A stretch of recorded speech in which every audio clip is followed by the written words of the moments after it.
कि पराठा है या डबल रोटी, इतना मोटा पराठा कौन बनाता है भला।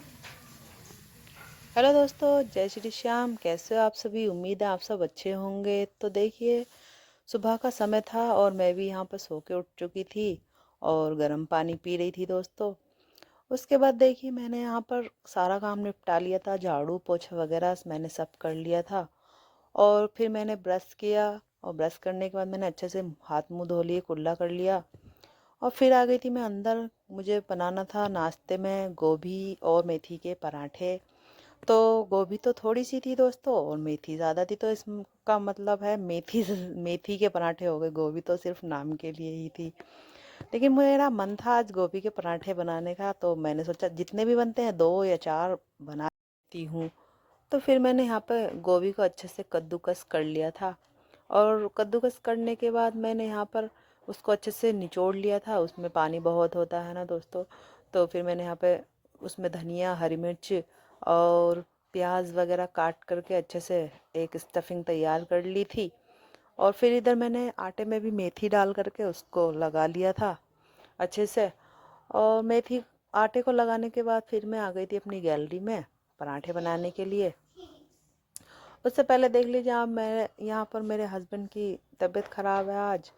उनको सर्दी लग गई है, तो मैं उनको पूछ रही थी कैसी तबीयत है, काम पर जाओगे या नहीं, अगर ठीक होगी तो चले जाना वरना मत जाना। मैं तो मना ही कर रही थी। फिर उन्होंने कहा नहीं, तबीयत तो ठीक नहीं है। तो मैंने कहा ठीक है, फिर आराम करो, मैं इतने पराठे बना लेती हूँ। तो मैं यहाँ पर पराठे बनाने बैठ गई थी गैलरी में। देख लीजिए आप, मैं कितनी मगन होकर पराठे बना रही हूँ, बहुत ज़्यादा मन से पराठे बना रही हूँ। लेकिन ये पराठे हैं कि बन के नहीं दे रहे। और दोस्तों, आटा ऐसे रपक रहा था कि क्या बताऊँ मैं आप लोगों को। मैं स्टफिंग भर रही थी तो स्टफिंग सारी बेलने के बाद, रोटी बेलने के बाद सारी बाहर आ रही थी स्टफिंग। पराठा बन के ही नहीं दे रहा था। मैं सोची थी कैसे बनेगा कैसे बनेगा, पता नहीं। फिर भी मैं कोशिश कर रही थी। तो पराठा, पहला पराठा ऐसा बना कि आप लोगों को बताइए, ऐसा लग रहा था कि पराठा कम डबल रोटी ज़्यादा लग रही थी। तो मुझे अच्छा नहीं लग रहा था दोस्तों बिल्कुल भी। क्योंकि मुझे मोटे पराठे बिल्कुल पसंद नहीं है, मुझे पतले पराठे अच्छे लगते। फिर मैंने सोचा क्यों ना 2 लोई बनाए और 2 लोई के बीच में स्टफिंग भरी जाए। तो मैंने ऐसे ही किया। मैंने 2 लोई बनाई, उसके बाद में बीच में मैंने स्टफिंग भरी। और फिर मैंने रोटी, सॉरी, पराठा बेला। तो अच्छा बना, ना ही फटा ना ही स्टफिंग बाहर आई। और पराठा अच्छा बना, यानी कि दूसरा पराठा अच्छा बना। ये पहला पराठा है दोस्तों। तो पहला पराठा काफ़ी मोटा था। फिर बाकी के पराठे मैंने इस तरीके से बनाए तो अच्छे से बन पाए।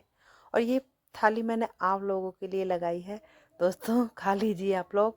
और कमेंट में बताइए कैसा लग रहा है और देखने में कैसा लग रहा है पराठा। और आप लोगों को व्लॉग कैसा लगता है, कैसा, मैं मतलब मेरा बोलने का तरीका या मेरा ब्लॉग कैसा लगता है, आप लोग ज़रूर बताइएगा कमेंट में। और अच्छा लगता है तो लाइक ज़रूर कर दे करो और सब्सक्राइब कर लेना मेरे चैनल को और शेयर कर देना। थैंक यू सो मच देखने के लिए मेरा ब्लॉग। और दोस्तों, मैं ज़्यादा लंबा ब्लॉग नहीं बनाती हूँ, छोटा सा बनाती हूँ। तो आप लोग